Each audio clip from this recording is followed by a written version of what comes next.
Hello good morning बई सारिਆਂ ਨੂੰ। ਇਹ ਸਾਡਾ ਪੇਪਰ ਹੈਗਾ ਕੈਮਿਸਟਰੀ ਦਾ ਪੇਪਰ ਆ 3582 ਦਾ। ਤੇ ਪਹਿਲਾਂ ਆਪਾਂ ਪੇਪਰ ਕਰ ਚੁੱਕੇ ਆ 3704 ਦੇ। ਬਟ ਇੱਕ ਮੇਰੀ ਸਲਾਹ ਆ ਸਾਰਿਆਂ ਨੂੰ ਜਿਨ੍ਹਾਂ ਨੇ ਵੀ ਕੈਮਿਸਟਰੀ ਦੀ ਤਿਆਰੀ ਕਰਨੀ ਆ, ਜੇ ਆਪਾਂ ਕਹੀਏ ਕਿ ਆਪਾਂ ਡਾਇਰੈਕਟ MCQ ਕੱਢ ਕੇ ਆਪਾਂ ਇਹ MCQ ਕੁਐਸਚਨਸ ਕਰਕੇ ਸਾਡੀ ਪ੍ਰੈਪਰੇਸ਼ਨ ਹੋ ਜੂਗੀ, ਕਦੇ ਪ੍ਰੈਪਰੇਸ਼ਨ ਨਹੀਂ ਹੋਣੀ। ਇਹਦੇ ਲਈ ਸਭ ਤੋਂ ਪਹਿਲਾਂ ਤੁਸੀਂ +1 +2 ਦੀ ਜਿਹੜੀ ਕੈਮਿਸਟਰੀ ਆ ਉਹਨੂੰ ਬਿਲਕੁਲ ਚੰਗੀ ਤਰ੍ਹਾਂ ਪੜ੍ਹ ਲਓ। ਜੇ 50 ਨੰਬਰ ਦਾ ਪੇਪਰ ਆ ਰਿਹਾ ਆ, ਠੀਕ ਹੈ, ਮੰਨ ਲਓ ਤੁਹਾਡਾ 50 ਨੰਬਰ ਦਾ ਪੇਪਰ ਆ ਗਿਆ। ਜੇ 50 ਨੰਬਰ ਦਾ ਪੇਪਰ ਆ ਗਿਆ, ਜੇ ਤੁਸੀਂ +1 +2 ਬਿਲਕੁਲ ਚੰਗੀ ਤਰ੍ਹਾਂ ਪੜ੍ਹੀ ਹੋਈ ਆ ਤੇ ਤੁਹਾਡੇ 50 ਦੇ ਵਿੱਚੋਂ 35 ਨੰਬਰ ਕਿਤੇ ਨਹੀਂ ਗਏ। ਅੱਛਾ, ਦਿਸੇ ਤਾਂ ਹੈ ਹੀ ਨਹੀਂ, ਮਤਲਬ +1 +2 ਇੰਨੀ ਜ਼ਿਆਦਾ ਇੰਪੋਰਟੈਂਟ ਆ। ਘੱਟ ਤੋਂ ਘੱਟ ਜੇ ਤੁਹਾਨੂੰ ਚੰਗੀ ਤਰ੍ਹਾਂ ਆਉਂਦਾ ਆ 30 ਨੰਬਰ ਤਾਂ ਤੁਹਾਡੇ ਪੱਕਾ ਆਣਗੇ। ਜਿਹੜੇ ਉੱਪਰਲੇ 20 ਨੰਬਰ ਹੁੰਦੇ ਆ ਉਹਦੇ ਵਿੱਚ ਥੋੜਾ ਲੈਵਲ ਹਾਈ ਹੁੰਦਾ ਆ। ਬਟ ਜੇ ਤੁਸੀਂ 30 ਨੰਬਰ ਲੈਣਾ ਚਾਹੁੰਦੇ ਆ ਕੈਮਿਸਟਰੀ ਦੇ ਵਿੱਚੋਂ 50 ਦੇ ਵਿੱਚੋਂ, ਤੇ ਤੁਹਾਨੂੰ +1 +2 ਬਿਲਕੁਲ ਚੰਗੀ ਤਰ੍ਹਾਂ ਆਣੀ ਚਾਹੀਦੀ ਆ। ਮਤਲਬ ਇੱਦਾਂ ਨਹੀਂਗਾ ਕਿ ਆਪਾਂ ਮਾੜਾ ਮੋਟਾ ਕਿਸੇ ਦੇ ਨੋਟਸ ਤੋਂ ਪੜ੍ਹ ਲਿਆ। ਕੋਈ ਵੀ ਬੁੱਕ ਚੱਕੋ, ਮਾਡਰਨ ਦੀ ਬੁੱਕ ਚੱਕ ਲਓ, ਠੀਕ ਹੈ, ਪ੍ਰਦੀਪ ਦੀ ਬੁੱਕ ਚੱਕ ਲਓ, ਦਿਨੇਸ਼ ਦੀ ਬੁੱਕ ਚੱਕ ਲਓ, ਬਿਲਕੁਲ ਚੰਗੀ ਤਰ੍ਹਾਂ ਕਰ ਲਓ। ਉਹਨੂੰ ਕਰਦੇ ਕਰਦੇ ਉਹਨਾਂ ਦੇ ਨਾਲ ਜਿਹੜੇ ਪਿੱਛੇ MCQ ਦਿੱਤੇ ਹੋਏ ਆ ਉਹਨਾਂ ਨੂੰ ਵੀ ਜ਼ਰੂਰ ਕਰੋ। ਤੇ ਇਹਦੇ ਵਿੱਚ ਜਿਹੜੀ BSc ਦੀਆਂ ਬੁੱਕਸ ਪੜ੍ਹਨੀਆਂ, BSc ਦੀ ਬੁੱਕਸ ਪੜ੍ਹਨ ਦਾ ਕੋਈ ਜ਼ਿਆਦਾ ਫਾਇਦਾ ਨਹੀਂ ਹੁੰਦਾ। ਉਹਦੇ ਵਿੱਚ ਜਿਹੜੇ UV ਜਾਂ NMR ਵਾਲੇ ਆ ਜਾਂ IR ਵਾਲਾ ਆ, ਉਹ ਚੈਪਟਰ ਤੁਸੀਂ 3rd ਈਅਰ ਦੀ ਆਰਗੈਨਿਕ ਦੀ ਬੁੱਕ ਆ, ਜਿਹੜੀ ਆਰਗੈਨਿਕ ਦੀ 3rd ਈਅਰ ਦੀ ਬੁੱਕ ਆ, ਉਹ ਵਾਲੀ ਪੜ੍ਹ ਲਓ ਥੋੜ੍ਹੀ। ਉਹਦੇ ਵਿੱਚੋਂ ਵੀ ਕੁਐਸਚਨਸ ਆ ਜਾਂਦੇ, ਜਿੱਦਾਂ ਬਾਥੋਕ੍ਰੋਮਿਕ ਸ਼ਿਫਟ ਆ, ਰੈੱਡ ਸ਼ਿਫਟ, ਇੱਦਾਂ ਦੀ ਬਲੂ ਸ਼ਿਫਟ, ਉਹਦੇ ਵਿੱਚੋਂ ਕੁਐਸਚਨਸ ਪੁੱਛ ਲੈਂਦੇ ਆ। ਬਟ ਮੇਨ ਮੁੱਦਾ ਇਹ ਆ, ਜੇ ਤੁਸੀਂ 30 ਨੰਬਰ ਲੈਣਾ ਚਾਹੁੰਦੇ ਆ, +1 +2 ਤੁਹਾਨੂੰ ਬਿਲਕੁਲ ਚੰਗੀ ਤਰ੍ਹਾਂ ਆਉਣੀ ਚਾਹੀਦੀ ਹੈ, ਫਿਰ ਹੀ ਨੰਬਰ ਆਉਂਦੇ ਆ। ਇਹ ਮੈਂ ਤੁਹਾਨੂੰ ਕੁਐਸਚਨਸ ਅੱਜ ਦੱਸਦਾ ਜਿਹੜੇ ਡਾਇਰੈਕਟ ਉਹਦੇ ਵਿੱਚੋਂ ਆਉਂਦੇ ਆ। ਕਈ ਕੁਐਸਚਨਸ ਕਾਫੀ ਸੌਖੇ ਹੁੰਦੇ ਆ ਬਟ ਸਾਡੇ ਕੋਲੋਂ ਨਿਕਲ ਨਹੀਂ ਪਾਉਂਦੇ। ਦੇਖੋ ਹੁਣ ਜਿੱਦਾਂ ਜਿਹੜਾ 4th ਕੁਐਸਚਨ ਆ, ਕਹਿੰਦਾ which substance will conduct current in solid state. Solid state ਦੇ ਵਿੱਚੋਂ ਕਿਹੜਾ ਕਰੰਟ ਜਿਹੜਾ ਪਾਸ ਹੋ ਸਕਦਾ, ਕਿਹੜੇ ਸੋਲਿਡ ਦੇ ਵਿੱਚੋਂ? ਡਾਇਮੰਡ ਆ, ਡਾਇਮੰਡ ਆਪਾਂ ਛੋਟੇ ਹੁੰਦਿਆਂ ਨੇ ਪੜ੍ਹਿਆ, ਪੂਅਰ ਕੰਡਕਟਰ। ਆਇਓਡੀਨ ਆ, ਆਇਓਡੀਨ ਦਾ ਇਦਾਂ ਦਾ ਕੁਝ ਸੁਣਿਆ ਹੀ ਨਹੀਂ ਹੋਇਆ ਅੱਜ ਤੱਕ ਕਿ ਆਇਓਡੀਨ ਵੀ ਕੁਝ ਕਰਦੀ ਆ। ਸੋਡੀਅਮ ਕਲੋਰਾਈਡ ਸਾਡੇ ਕੋਲ NaCl ਆ। NaCl 2 ਸਟੇਟਸ ਦੇ ਵਿੱਚ, ਸੋਡੀਅਮ ਕਲੋਰਾਈਡ ਜਿਹੜਾ ਹੁੰਦਾ 2 ਸਟੇਟ ਦੇ ਵਿੱਚ ਇਹ ਜਿਹੜਾ ਆ ਕੰਡਕਟ ਕਰਦਾ। ਜਾਂ ਤਾਂ ਇਹ ਐਕੁਅਸ ਹੋਵੇ, ਐਕੁਅਸ ਮਤਲਬ ਇਹਨੂੰ ਵਾਟਰ ਦੇ ਵਿੱਚ ਘੋਲਿਆ ਹੋਵੇ, ਜਾਂ ਇਹ ਮੋਲਟਨ ਸਟੇਟ ਦੇ ਵਿੱਚ ਹੋਵੇ, ਮਤਲਬ ਪਿਘਲਿਆ ਹੋਇਆ ਹੋਵੇ। ਅਦਰਵਾਈਜ਼ ਇਹ ਜਿਹੜਾ ਇਲੈਕਟ੍ਰਿਸਿਟੀ ਕੰਡਕਟ ਨਹੀਂ ਕਰੂਗਾ। ਤਾਂ ਇਸ ਕੇਸ ਦੇ ਵਿੱਚ ਜਿਹੜਾ ਆਨਸਰ ਆਣਾ ਉਹ ਸਾਡਾ ਕਿਹੜਾ ਆਣਾ ਹੈ? ਗ੍ਰੇਫਾਈਟ ਆਣਾ ਹੈ। ਠੀਕ ਹੈ, ਇਹ ਕੁਐਸਚਨ ਹੋ ਗਿਆ। ਜਿੱਦਾਂ 2nd ਕੁਐਸਚਨ ਬੜਾ ਸੌਖਾ ਸੀਗਾ, ਕਹਿੰਦਾ number of electrons in aluminium 3 positive. ਹੁਣ ਸਭ ਤੋਂ ਪਹਿਲਾਂ ਤਾਂ ਤੁਹਾਨੂੰ ਪਤਾ ਹੋਣਾ ਚਾਹੀਦਾ ਕਿ ਐਲੂਮੀਨੀਅਮ ਦਾ ਐਟੋਮਿਕ ਨੰਬਰ ਕਿੰਨਾ ਹੁੰਦਾ ਹੈ। ਐਲੂਮੀਨੀਅਮ ਦਾ ਐਟੋਮਿਕ ਨੰਬਰ, ਇਹਦੇ ਲਈ ਤੁਸੀਂ ਪੀਰੀਓਡਿਕ ਟੇਬਲ ਜ਼ਰੂਰ ਯਾਦ ਰੱਖੋ। P ਤੇ D ਬਲੋਕ ਤਾਂ S ਬਲੋਕ, ਇਹ ਜ਼ਰੂਰ ਯਾਦ ਰੱਖੋ। F ਦੇ ਥੋੜ੍ਹੇ ਬਹੁਤੇ ਐਲੀਮੈਂਟਸ ਯਾਦ ਕਰ ਲਓ, ਉਹਦੇ ਵਿੱਚੋਂ ਵੀ ਪੁੱਛ ਲੈਂਦੇ ਹੁੰਦੇ। ਹੁਣ ਐਲੂਮੀਨੀਅਮ ਦਾ ਐਟੋਮਿਕ ਨੰਬਰ 13 ਹੁੰਦਾ ਆ, ਮਤਲਬ ਕਿ ਉਹਦੇ ਵਿੱਚ 13 ਇਲੈਕਟ੍ਰੋਨ ਆ। ਜਿੰਨਾ ਐਟੋਮਿਕ ਨੰਬਰ ਆ ਉਨੇ ਇਲੈਕਟ੍ਰੋਨ ਆ। ਜੇ 13 ਇਲੈਕਟ੍ਰੋਨ ਆ, 3 ਪੋਜ਼ਿਟਿਵ ਚਾਰਜ ਆ, ਮਤਲਬ ਕਿ 3 ਇਲੈਕਟ੍ਰੋਨ ਉਹਦੇ ਵਿੱਚੋਂ ਬਾਹਰ ਕੱਢੇ ਹੋਏ ਆ। 13 ਦੇ ਵਿੱਚੋਂ ਆਪਾਂ 3 ਕੱਢ ਦਿੱਤੇ, ਕਿੰਨੇ ਬਚ ਗਏ ਸਾਡੇ? 10 ਇਲੈਕਟ੍ਰੋਨ। ਇਹਦਾ ਆਨਸਰ ਆਣਾ ਸੀ 10। ਮਤਲਬ ਕਿ ਇਸ ਤਰ੍ਹਾਂ ਦੇ ਕੁਐਸਚਨ ਆਪਾਂ, ਇਹ ਵੀ CBSE 10th 'ਚ ਵੀ ਆਏ ਆ, ਪੰਜਾਬ ਬੋਰਡ 10th, ICSE ਸਾਰਿਆਂ ਦੇ ਵਿੱਚ ਇਸ ਤਰ੍ਹਾਂ ਦੇ ਕੁਐਸਚਨਸ ਆਉਂਦੇ ਆ। ਮੁੱਖ ਦੀ ਗੱਲ ਇਹ ਹੈ ਕਿ ਸਾਨੂੰ ਕਨਸੈਪਟ ਕਲੀਅਰ ਹੋਣਾ ਚਾਹੀਦਾ ਆ। ਜੇ ਕਨਸੈਪਟ ਕਲੀਅਰ ਆ, ਪ੍ਰੈਪਰੇਸ਼ਨ ਫਿਰ ਹੀ ਵਧੀਆ ਹੋਣੀ ਆ। ਅਦਰਵਾਈਜ਼ ਜੇ ਆਪਾਂ ਮਾੜਾ ਮੋਟਾ ਉੱਪਰੋਂ ਕਰਕੇ ਜਾਵਾਂਗੇ, ਉਹਦੇ ਨਾਲ ਬੇਸ ਨਹੀਂ ਬਣਦਾ, ਆਪਾਂ ਕਨਫਿਊਜ਼ ਜ਼ਿਆਦਾ ਹੋ ਜਾਂਦੇ ਹਾਂ। ਹੁਣ ਫਸਟ ਵਾਲਾ ਕੁਐਸਚਨ ਕਾਫੀ ਇੰਪੋਰਟੈਂਟ ਆ। ਇਹ ਮੋਲ ਕਨਸੈਪਟ ਦਾ ਹੈ, ਪਹਿਲਾ ਚੈਪਟਰ ਆ ਕੈਮਿਸਟਰੀ ਦਾ। ਫਿਰ ਵੀ ਆਪਾਂ ਇਹ ਕੁਐਸਚਨ ਪੜ੍ਹ ਕੇ ਵੀ ਗਲਤ ਕਰ ਦਿੰਦੇ ਹਾਂ। ਦੇਖੋ ਇਹਦੇ ਵਿੱਚ ਕਿਹਾ ਆ, ਕਹਿੰਦਾ 1 ਮੋਲ ਆਫ CO2 ਕੰਟੇਨਸ। ਹੁਣ ਆਪਾਂ ਪੜ੍ਹਿਆ ਹੋਇਆ 1 ਮੋਲ, ਜਿੱਦਾਂ ਆਪਾਂ ਪੜ੍ਹਦੇ ਹਾਂ 1 ਦਰਜਨ ਦੇ ਵਿੱਚ ਕਿੰਨੀਆਂ ਚੀਜ਼ਾਂ ਹੁੰਦੀਆਂ? 12। ਇੱਦਾਂ ਹੀ 1 ਮੋਲ ਦੇ ਵਿੱਚ ਹੁੰਦਾ ਸੀਗਾ 1.023 × 10⁻⁴।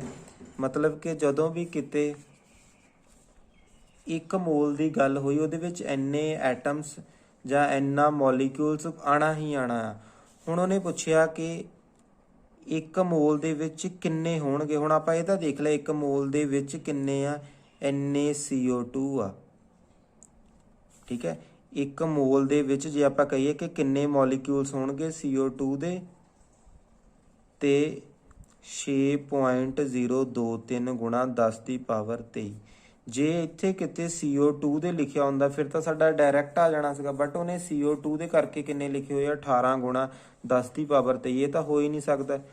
3 ਗ੍ਰਾਮ ਆਫ ਐਟਮਸ, ਇਹ ਵੀ ਸਾਡਾ ਕੋਈ ਲਿੰਕ ਨਹੀਂ ਬਣਦਾ ਪਿਆ। ਹੁਣ ਦੇਖੋ ਅਗਰ CO2 ਆ, ਉਹਦੇ ਵਿੱਚ ਕਾਰਬਨ ਕਿੰਨੇ ਆ, 1 ਕਾਰਬਨ ਆ, ਆਕਸੀਜਨ ਕਿੰਨੇ ਆ, 2 ਆਕਸੀਜਨ ਦੇ ਐਟਮ। ਮਤਲਬ ਕਿ ਜੇ 6.023 into 10 raised to the power 23 CO2 molecules ਹੈ। ਇਹਦੇ ਵਿੱਚ ਕਾਰਬਨ ਕਿੰਨੇ ਹੋਣਗੇ, ਕਾਰਬਨ ਤਾਂ ਇੰਨੇ ਹੀ ਹੋਣਗੇ, ਬਟ ਆਕਸੀਜਨ ਨੂੰ 2 ਨਾਲ ਮਲਟੀਪਲਾਈ ਕਰਾਂਗੇ। ਤਾਂ ਕਰਕੇ ਇਹਦੇ ਵਿੱਚ ਦੇਖੋ ਕਾਰਬਨ ਵਾਲੀ ਪਹਿਲੀ ਆਪਸ਼ਨ ਦਿੱਤੀ ਹੋਈ ਆ, ਆਪਾਂ ਇਹਨੂੰ ਟਿਕ ਕਰਾਂਗੇ। ਆਕਸੀਜਨ ਵਾਲੀ ਆਪਸ਼ਨ ਦੇ ਵਿੱਚ ਵੀ ਇੰਨੇ ਲਿਖੇ ਹੋਣਗੇ, ਬਟ ਆਕਸੀਜਨ ਦੇ ਡਬਲ ਹੋਣੇ, ਇਹਨੂੰ 2 ਨਾਲ ਮਲਟੀਪਲਾਈ ਕਰਨਾ ਪੈਣਾ ਸੀਗਾ। ਤਾਂ ਕਰਕੇ ਜੇ ਆਪਾਂ ਸਮਝਿਆ ਹੋਇਆ ਫਿਰ ਹੀ ਤੁਹਾਡਾ ਕੁਐਸਚਨ ਨਿਕਲਣਾ, ਅਦਰਵਾਈਜ਼ ਨਹੀਂ ਨਿਕਲਣਾ। ਓਕੇ, ਫਿਰ ਇਹ ਵਾਲਾ ਜਿਹੜਾ 8th ਕੁਐਸਚਨ ਦੇਖੋ, ਆਸਮੋਸਿਸ ਕਿਆ ਹੁੰਦੀ ਹੈ। ਆਸਮੋਸਿਸ ਆਪਾਂ ਪੜ੍ਹਿਆ ਹੋਇਆ, ਇਹਦੇ ਵਿੱਚ ਸੋਲਵੈਂਟ ਫਲੋ ਕਰਦਾ ਆ, ਸੋਲਵੈਂਟ ਮੋਲੀਕਿਊਲ ਫਲੋ ਕਰਦੇ ਆ ਫਰੋਮ ਲੋਅਰ ਟੂ ਹਾਇਰ ਕੰਸਨਟ੍ਰੇਸ਼ਨ। ਇਹ ਵੀ ਜੇ ਆਪਾਂ ਸਮਝਿਆ ਹੋਇਆ ਫਿਰ ਹੀ ਸਾਡੇ ਕੋਲੋਂ ਕੁਐਸਚਨ ਨਿਕਲਣਾ ਆ। ਠੀਕ ਹੈ, ਹੁਣ ਦੇਖੋ ਜੇ ਆਪਾਂ ਇਹ ਵਾਲੇ ਕੁਐਸਚਨ ਦੀ ਗੱਲ ਕਰੀਏ, 9th ਕੁਐਸਚਨ ਦੀ, ਇਹ ਰਿਐਕਸ਼ਨ ਦਿੱਤੀ ਹੋਈ ਹੈ A ਜਮਾ B, ਇੱਦਾਂ ਪਾ ਕੇ ਇਕੁਲਿਬਰੀਅਮ ਦਾ ਸਾਈਨ ਅੱਗੇ C ਪਲੱਸ ਹੀਟ ਹੈ। ਹੁਣ ਇਹ ਜਿਹੜਾ ਇਹ ਹੈਗਾ ਲੀ ਚੈਟਲੀਅਰ ਪ੍ਰਿੰਸੀਪਲ ਆ, ਉਹਦੇ ਤੇ ਬੇਸਿਸ ਇਹ ਕੁਐਸਚਨ ਨਿਕਲਦਾ ਪਿਆ। ਜੇ ਤੁਸੀਂ ਉਹ ਕੁਐਸਚਨ ਜਿਹੜਾ ਹੈਗਾ ਇਕੁਲਿਬਰੀਅਮ +1 ਦਾ ਟੌਪਿਕ ਆ, ਜੇ ਤੁਸੀਂ ਉਹਨੂੰ ਪੜ੍ਹਿਆ ਹੋਇਆ ਚੰਗੀ ਤਰ੍ਹਾਂ ਤੇ ਤੁਹਾਡਾ ਕੁਐਸਚਨ ਨਿਕਲ ਜਾਣਾ, ਅਦਰਵਾਈਜ਼ ਤੁਹਾਨੂੰ ਇਹਦੇ ਵਿੱਚ ਪ੍ਰੋਬਲਮ ਆਣੀ ਹੀ ਆਣੀ ਹੈ। ਹੁਣ ਇਹ ਟੌਪਿਕ ਮੈਂ ਤੁਹਾਨੂੰ ਇਸ ਤਰ੍ਹਾਂ ਦਾ ਦੱਸ ਦੂੰਗਾ ਕਿ ਇਹਦਾ ਆਨਸਰ C ਆ, ਬਟ ਜਿੰਨਾ ਚਿਰ ਤੁਹਾਨੂੰ ਇਹ ਟੌਪਿਕ ਬਿਲਕੁਲ ਚੰਗੀ ਤਰ੍ਹਾਂ ਕਲੀਅਰ ਨਹੀਂ ਆ, ਉਨਾ ਟਾਈਮ ਇਹ ਕੁਐਸਚਨ ਨਹੀਂ ਆਣਾ।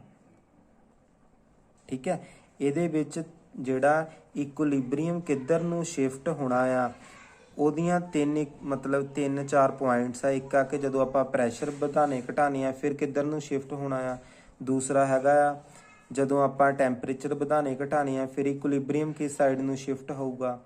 ਤੇ ਉਹਦੇ ਅਗਲਾ ਹੈਗਾ ਆ ਕਿ ਨੰਬਰ ਆਫ ਮੋਲਸ, ਜੇ ਆਪਾਂ ਰਿਐਕਟੈਂਟ ਵਧਾਣੇ ਘਟਾਣੇ ਆ। ਬੇਸਿਕਲੀ ਇਹਦਾ ਲਿੰਕ ਹੈਗਾ ਆ ਹੀਟ ਦੇ ਨਾਲ। ਜਿਹੜੀ ਇਹ ਰਿਐਕਸ਼ਨ ਆ ਨਾ, ਇਹ ਐਗਜ਼ੋਥਰਮਿਕ ਰਿਐਕਸ਼ਨ ਆ। ਐਗਜ਼ੋਥਰਮਿਕ ਕਾਤੇ ਆ, ਕਿਉਂਕਿ ਇਹਦੇ ਵਿੱਚੋਂ ਹੀਟ ਬਾਹਰ ਨਿਕਲ ਰਹੀ ਆ। ਐਗਜ਼ੋਥਰਮਿਕ ਰਿਐਕਸ਼ਨ ਆ। ਦੂਸਰਾ ਇਹਦੇ ਨੰਬਰ ਆਫ ਮੋਲਸ ਇਧਰਲੇ ਪਾਸੇ 3 ਆ, ਇਧਰਲੇ ਪਾਸੇ 1 ਆ। ਠੀਕ ਹੈ, ਐਗਜ਼ੋਥਰਮਿਕ ਰਿਐਕਸ਼ਨ ਮਤਲਬ ਉਹਨੇ ਪੁੱਛਿਆ ਕਿ ਕਿਹੜੀ ਕੰਡੀਸ਼ਨਸ ਦੇ ਵਿੱਚ ਇਹ ਫਾਰਵਰਡ ਹੋਊਗੀ। ਜੇ ਫਾਰਵਰਡ ਕਰਾਣੀ ਆ ਤੇ ਸਾਨੂੰ ਇਹਦਾ ਟੈਂਪਰੇਚਰ ਘਟਾਉਣਾ ਪੈਣਾ ਆ, ਜੇ ਬੈਕਵਰਡ ਕਰਾਣੀ ਆ ਤੇ ਸਾਨੂੰ ਇਹਦਾ ਟੈਂਪਰੇਚਰ ਵਧਾਉਣਾ ਪੈਣਾ ਹੈ। ਇਹ ਟੌਪਿਕ ਤੁਹਾਨੂੰ ਮੈਂ ਕਰਵਾ ਹੀ ਦਊਂਗਾ। ਜੇ ਤੁਸੀਂ ਇਹ ਟੌਪਿਕ ਜਿਹੜਾ ਇਹਨੇ ਪੜ੍ਹੋਗੇ ਫਿਰ ਤੁਹਾਡਾ ਕੁਐਸਚਨ ਨਿਕਲਣਾ ਆ। ਇਹ ਅੱਗੇ ਵੀ ਪੇਪਰ ਦੇ ਵਿੱਚ ਇਸ ਤਰ੍ਹਾਂ ਦਾ ਕੁਐਸਚਨ ਆ ਸਕਦਾ। ਇਹਦੇ ਲਈ ਲੀ ਚੈਟਲੀਅਰ ਪ੍ਰਿੰਸੀਪਲ ਪੜ੍ਹਨਾ ਆ। ਉਹਦੇ 3 ਇਫੈਕਟ ਹੁੰਦੇ ਆ, effect of temperature, effect of concentration ਤੇ ਇਫੈਕਟ ਆਫ ਪ੍ਰੈਸ਼ਰ। ਇਹ ਤਿੰਨੇ ਹੀ ਪੜ੍ਹ ਕੇ ਫਿਰ ਤੁਹਾਡਾ ਕੁਐਸਚਨ ਨਿਕਲਣਾ। ਹੁਣ ਦੇਖੋ ਇੱਧਰ ਨੰਬਰ ਟੈਂਪਰੇਚਰ ਦੇ ਅਕੋਰਡਿੰਗ ਜੇ ਆਪਾਂ ਗੱਲ ਕਰੀਏ ਨਾ, ਟੈਂਪਰੇਚਰ ਦੇ ਵਿੱਚ ਇਸ ਤਰ੍ਹਾਂ ਆ ਜਾਂਦਾ A ਪਲੱਸ B ਤੋਂ ਕੀ ਬਣ ਰਹੀ ਆ, 2B ਆ, C ਪਲੱਸ ਹੀਟ। ਹੁਣ ਇਸ ਪਾਸੇ ਨੂੰ ਰਿਐਕਸ਼ਨ ਐਗਜ਼ੋਥਰਮਿਕ ਆ, ਇਸ ਪਿਛਲੇ ਪਾਸੇ ਨੂੰ ਐਂਡੋਥਰਮਿਕ ਆ। ਜੇ ਤੁਸੀਂ ਟੈਂਪਰੇਚਰ ਵਧਾਉਂਗੇ ਤਾਂ ਇਕੁਲਿਬਰੀਅਮ ਜਿੱਧਰ ਨੂੰ ਐਂਡੋਥਰਮਿਕ ਆ ਉਧਰ ਨੂੰ ਸ਼ਿਫਟ ਹੋਣਾ ਆ। ਜੇ ਤੁਸੀਂ ਟੈਂਪਰੇਚਰ ਘਟਾਓਗੇ ਇਕੁਲਿਬਰੀਅਮ ਸ਼ਿਫਟ ਹੋਣਾ ਆ ਐਗਜ਼ੋਥਰਮਿਕ ਵਾਲੀ ਸਾਈਡ ਨੂੰ। ਜੋ ਮੈਂ ਬੋਲਿਆ ਇਹਨੂੰ ਨੋਟ ਕਰ ਲਓ ਇੱਕ ਵਾਰੀ। ਜੇ ਆਪਾਂ ਟੈਂਪਰੇਚਰ ਵਧਾ ਰਹੇ ਆ ਇਕੁਲਿਬਰੀਅਮ ਸ਼ਿਫਟ ਹੋਣਾ ਆ ਐਂਡੋਥਰਮਿਕ ਵਾਲੀ ਸਾਈਡ ਨੂੰ। ਜੇ ਆਪਾਂ ਟੈਂਪਰੇਚਰ ਘਟਾ ਰਹੇ ਆ ਇਕੁਲਿਬਰੀਅਮ ਸ਼ਿਫਟ ਹੋਣਾ ਆ ਐਗਜ਼ੋਥਰਮਿਕ ਵਾਲੀ ਸਾਈਡ ਨੂੰ। ਸਾਨੂੰ ਰਿਐਕਸ਼ਨ ਕੀ ਚਾਹੀਦੀ ਆ, ਫਾਰਵਰਡ, ਮਤਲਬ ਇਸ ਪਾਸੇ ਨੂੰ ਚਾਹੀਦੀ ਹੈ। ਇਸ ਪਾਸੇ ਨੂੰ ਕਿਹੜੀ ਆ, ਐਗਜ਼ੋਥਰਮਿਕ। ਤਾਂ ਕਰਕੇ ਆਪਾਂ ਰਿਐਕਸ਼ਨ ਦਾ ਟੈਂਪਰੇਚਰ ਕੀ ਰੱਖਾਂਗੇ, ਲੋ ਰੱਖਾਂਗੇ, ਲੋ ਟੈਂਪਰੇਚਰ। ਤੇ ਨੰਬਰ ਆਫ ਮੋਲਸ ਇੱਧਰ ਕਿੰਨੇ ਆ, 3 ਆ, ਇੱਧਰ 1 ਆ। ਜੇ ਪ੍ਰੈਸ਼ਰ ਵਧਾਵਾਂਗੇ ਜਿੱਧਰ ਘੱਟ ਨੰਬਰ ਆਫ ਮੋਲਸ ਆ ਉਸ ਪਾਸੇ ਨੂੰ ਇਕੁਲਿਬਰੀਅਮ ਸ਼ਿਫਟ ਹੋਣਾ ਆ। ਜੇ ਪ੍ਰੈਸ਼ਰ ਘਟਾਵਾਂਗੇ ਜਿੱਧਰ ਨੰਬਰ ਆਫ ਮੋਲਸ ਵੱਧਦਾ ਉਧਰ ਨੂੰ ਇਕੁਲਿਬਰੀਅਮ ਸ਼ਿਫਟ ਹੋਣਾ ਆ। ਫਿਰ ਸੁਣ ਲਓ, ਯਾਰ ਮੇਰੇ ਤੋਂ ਗਲਤ ਬੋਲ ਹੋ ਗਿਆ ਮੈਨੂੰ, ਹਾਂ ਪ੍ਰੈਸ਼ਰ ਆ, ਪ੍ਰੈਸ਼ਰ। ਜੇ ਤੁਸੀਂ ਪ੍ਰੈਸ਼ਰ ਵਧਾਣੇ ਪਏ ਆ, ਇਕੁਲਿਬਰੀਅਮ ਕਿੱਧਰ ਸ਼ਿਫਟ ਹੋਣਾ, ਜਿੱਧਰ ਨੰਬਰ ਆਫ ਮੋਲਸ ਘੱਟ ਆ, ਮਤਲਬ ਇਕੁਲਿਬਰੀਅਮ ਸ਼ਿਫਟ ਹੋਣਾ ਇਸ ਪਾਸੇ ਨੂੰ। ਆਪਾਂ ਸ਼ਿਫਟ ਵੀ ਇਸ ਪਾਸੇ ਨੂੰ ਹੀ ਕਰਨਾ ਹੈ। ਤਾਂ ਕਰਕੇ ਸਾਨੂੰ ਇਹਦੇ ਲਈ ਪ੍ਰੈਸ਼ਰ ਕਿਆ ਚਾਹੀਦਾ, ਹਾਈ। ਟੈਂਪਰੇਚਰ ਦਾ ਲਿੰਕ ਆ ਐਗਜ਼ੋ ਤੇ ਐਂਡੋ ਨਾਲ, ਪ੍ਰੈਸ਼ਰ ਦਾ ਲਿੰਕ ਆ ਨੰਬਰ ਆਫ ਮੋਲਸ ਨਾਲ। ਟੈਂਪਰੇਚਰ ਵਧਾਵਾਂਗੇ ਐਂਡੋ ਵਾਲੀ ਸਾਈਡ ਨੂੰ ਇਕੁਲਿਬਰੀਅਮ ਸ਼ਿਫਟ ਹੋਣਾ ਆ, ਟੈਂਪਰੇਚਰ ਘਟਾਵਾਂਗੇ ਐਗਜ਼ੋ ਵਾਲੀ ਸਾਈਡ ਨੂੰ ਇਕੁਲਿਬਰੀਅਮ ਸ਼ਿਫਟ ਹੋਣਾ ਹੈ। ਨੰਬਰ ਆਫ ਮੋਲਸ ਜੇ ਦੋਨੋਂ ਪਾਸੇ ਬਰਾਬਰ ਹੋਣ ਤਾਂ ਪ੍ਰੈਸ਼ਰ ਦਾ ਕੋਈ ਇਫੈਕਟ ਨਹੀਂ ਹੁੰਦਾ, ਬਟ ਜੇ ਨਾ ਬਰਾਬਰ ਹੋਣ, ਪ੍ਰੈਸ਼ਰ ਵਧਾਉਣ ਤੇ ਇਕੁਲਿਬਰੀਅਮ ਸ਼ਿਫਟ ਹੋਣਾ ਆ ਜਿੱਧਰ ਨੰਬਰ ਆਫ ਮੋਲਸ ਘੱਟ ਆ, ਪ੍ਰੈਸ਼ਰ ਘਟਾਉਣ ਤੇ ਇਕੁਲਿਬਰੀਅਮ ਸ਼ਿਫਟ ਹੋਣਾ ਆ ਜਿੱਧਰ ਨੰਬਰ ਆਫ ਮੋਲਸ ਵੱਧ ਆ। ਤਾਂ ਕਰਕੇ ਇਸ ਕੇਸ ਦੇ ਵਿੱਚ ਪ੍ਰੈਸ਼ਰ ਹਾਈ ਆ ਤੇ ਟੈਂਪਰੇਚਰ ਲੋ ਰੱਖਣਾ ਆ। ਉਹਦੇ ਬਾਅਦ ਵਿੱਚ ਜੇ ਆਪਾਂ 10ਵੇਂ ਕੁਐਸਚਨ ਦੀ ਗੱਲ ਕਰੀਏ ਕਿ which of the following is buffer solution, ਇਹ ਵੀ ਮੇਰੇ ਅਕੋਰਡਿੰਗ ਇਕੁਲਿਬਰੀਅਮ ਦਾ ਹੀ ਟੌਪਿਕ ਆ। ਇਹਦੇ ਵਿੱਚ ਵੀ ਬਫਰ ਦੋ ਤਰ੍ਹਾਂ ਦੇ ਹੁੰਦੇ ਆ, ਐਸਿਡਿਕ ਤੇ ਬੇਸਿਕ ਬਫਰ। ਜੇ ਆਪਾਂ ਉਹਨਾਂ ਦੀਆਂ ਐਗਜ਼ਾਮਪਲਸ ਪੜ੍ਹੀਆਂ ਹੋਈਆਂ, ਉਹਨਾਂ ਨੂੰ ਮਾੜਾ ਮੋਟਾ ਯਾਦ ਕੀਤਾ ਹੋਇਆ, ਫਿਰ ਇਹ ਕੁਐਸਚਨ ਦਾ ਆਪਾਂ ਆਨਸਰ ਦੱਸ ਸਕਦੇ ਆ। ਅਦਰਵਾਈਜ਼ ਜੇ ਆਪਾਂ ਕਹੀਏ ਤੁੱਕਾ ਲਾ ਕੇ ਸਾਡਾ ਹੋ ਜਾਊਗਾ, ਤੁੱਕਾ ਲਾ ਕੇ ਨਹੀਂ ਹੋਣਾ, ਠੀਕ ਹੈ। ਇਹਦਾ ਇਹ ਵਾਲਾ ਆਨਸਰ ਆਉਂਦਾ ਪਿਆ ਅਮੋਨੀਅਮ ਹਾਈਡਰੋਕਸਾਈਡ ਤੇ ਅਮੋਨੀਅਮ ਕਲੋਰਾਈਡ ਵਾਲਾ, ਠੀਕ ਹੈ। ਤੇ ਇੱਕ ਕੁਐਸਚਨ ਹੋਰ ਕਰ ਲੈਂਦੇ ਆ 11ਵਾਂ, ਕਹਿੰਦਾ correct relation between free energy change in reaction and corresponding equilibrium constant. ਇਹ ਵਾਲੀ ਵੀ ਜਿਹੜੀ ਇਕੁਏਸ਼ਨ ਆ ਇਹ ਆਪਾਂ ਉਹਦੇ ਵਿੱਚ ਪੜ੍ਹੀ ਹੋਈ ਆ, ਕੀ ਨਾਮ ਆ ਚੈਪਟਰ ਦਾ, ਇਲੈਕਟ੍ਰੋਕੈਮਿਸਟਰੀ।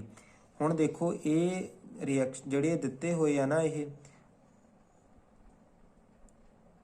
ਇੱਕ ਹੁਣ ਦੇਖੋ, ਹੁਣ ਇਹਦੇ ਵਿੱਚ ਪ੍ਰੋਬਲਮ ਕਿੱਥੇ ਆ ਰਹੀ ਆ। ਸ਼ਾਇਦ ਤੁਹਾਨੂੰ ਲੱਗਦਾ ਹੋਵੇ ਕਿ ਆ A ਤੇ C ਦੋਨੋਂ ਬਰਾਬਰ ਆਪਸ਼ਨਸ ਆ, ਬਟ ਜਿਹੜੀ ਸਟੈਂਡਰਡ ਗਿਵਸ ਫ੍ਰੀ એનર્ਜੀ ਹੁੰਦੀ ਆ ਉਹਦੇ ਵਿੱਚ ਆਪਾਂ ਜਿਹੜਾ ਨੋਟ ਪਾਣੇ ਆ ਉਹ ਉੱਪਰਲੇ ਪਾਸੇ ਪਾਣੇ ਆ। ਦੇਖੋ ਕਿੰਨੇ ਕੁ ਪੁਆਇੰਟ, ਕਿੰਨਾ ਉਹਨੇ ਵਧੀਆ ਹਿੰਟ ਦਿੱਤਾ ਹੋਇਆ। ਇਹਦੇ ਵਿੱਚ ਉਹਨੇ ਡੈਲਟਾ G ਨੋਟ ਯੂਜ਼ ਨਹੀਂ ਕੀਤਾ ਹੋਇਆ। ਇਹਦੇ ਵਿੱਚ ਡੈਲਟਾ G ਨੋਟ ਦਾ ਲਿਖਿਆ ਹੋਇਆ ਬਟ ਨਿਚਲੀ ਸਾਈਡ ਲਿਖਿਆ ਹੋਇਆ, ਇਹਦੇ ਵਿੱਚ ਉੱਪਰਲੇ ਪਾਸੇ। ਮਤਲਬ ਸਾਡੀ ਕਰੈਕਟ ਆਪਸ਼ਨ ਇਹ ਵਾਲੀ ਆਣੀ ਸੀ। ਜੇ ਤੁਸੀਂ ਇਹ ਰਿਐਕਸ਼ਨਸ ਨੂੰ ਇੱਕ ਅੱਧੀ ਵਾਰੀ ਦੇਖਿਆ ਵੀ ਆ ਤਾਂ ਵੀ ਤੁਸੀਂ ਪੇਪਰ ਦੇ ਵਿੱਚ ਜੇ ਰਿਲੈਕਸ ਹੋ ਕੇ ਬੈਠਦੇ ਆ ਤੁਸੀਂ ਇਹਦਾ ਆਨਸਰ ਦੇ ਸਕਦੇ ਆ, ਅਦਰਵਾਈਜ਼ ਆਨਸਰ ਦੇ ਵਿੱਚ ਪ੍ਰੋਬਲਮ ਆਊਗੀ। ਹੁਣ ਸਾਡਾ ਜਿਹੜਾ ਇਹ ਵਾਲਾ ਕੁਐਸਚਨ ਆ ਇਹ ਵੀ ਇੰਪੋਰਟੈਂਟ ਆ। ਇਹ ਹੈਗਾ ਸੋਲਿਊਸ਼ਨ ਚੈਪਟਰ ਦਾ, +2 ਦੇ ਸੋਲਿਊਸ਼ਨ ਚੈਪਟਰ ਦਾ ਆ, ਜਿਹਦੇ ਵਿੱਚ ਵੈਂਟ ਆਫ ਫੈਕਟਰ ਨਾਲ ਰਿਲੇਟਡ। ਕਹਿੰਦਾ 20 ਗ੍ਰਾਮ ਲਿਆ ਨੈਪਥੋਇਕ ਐਸਿਡ ਆ, ਫਾਰਮੂਲਾ ਉਹਦਾ ਦੇ ਦਿੱਤਾ ਹੋਇਆ, ਡਿਜ਼ੋਲਵ ਕੀਤਾ ਇੰਨੇ ਗ੍ਰਾਮ ਬੈਂਜ਼ੀਨ ਦੇ ਵਿੱਚ, KF ਦਿੱਤੀ ਹੋਈ ਆ, ਡਿਪਰੈਸ਼ਨ ਇਨ, ਕਹਿੰਦਾ ਫਰੀਜ਼ਿੰਗ ਪੁਆਇੰਟ ਡਿਪਰੈਸ਼ਨ ਦਿੱਤਾ ਹੋਇਆ ਡੈਲਟਾ TF, ਤੇ ਵੈਂਟ ਆਫ ਫੈਕਟਰ ਆਪਾਂ ਕੈਲਕੂਲੇਟ ਕਰਨਾ। ਇਹਦੇ ਲਈ ਫਾਰਮੂਲਾ ਇਹ ਵਾਲਾ ਹੁੰਦਾ, delta TF = IKF × WB/MB × 1000/WA। ਹੁਣ ਜੇ ਤੁਸੀਂ ਪੜ੍ਹਿਆ ਹੋਇਆ ਤੁਹਾਨੂੰ ਪਤਾ ਕਿ ਆ ਹੈਗਾ depression in freezing point, I van't Hoff factor ਆ, KF ਜਿਹੜਾ ਕਾਂਸਟੈਂਟ ਆ, WB mass of given mass of solute ਆ, MB molar mass of solute ਆ, WA ਹੁੰਦਾ ਆ ਗਿਵਨ ਮਾਸ ਆਫ ਸੋਲਵੈਂਟ। ਹੁਣ ਆ ਇੰਨਾ ਮਤਲਬ 20 ਗ੍ਰਾਮ ਸਾਨੂੰ ਦਿੱਤਾ ਹੋਇਆ ਆ, WA ਮੈਂ ਲਿਖ ਦਿੰਦਾ ਨਾ, WB ਮਤਲਬ ਕਿ 20 ਗ੍ਰਾਮ ਡਿਜ਼ੋਲਵ ਕੀਤਾ, ਕਾਹਦੇ ਵਿੱਚ ਕੀਤਾ, 50 ਗ੍ਰਾਮ ਦੇ ਵਿੱਚ। ਮਤਲਬ ਇਹ ਸਾਨੂੰ ਦਿੱਤਾ WA 50 ਗ੍ਰਾਮ, ਇਹ mass of solute, mass of ਸੋਲਵੈਂਟ।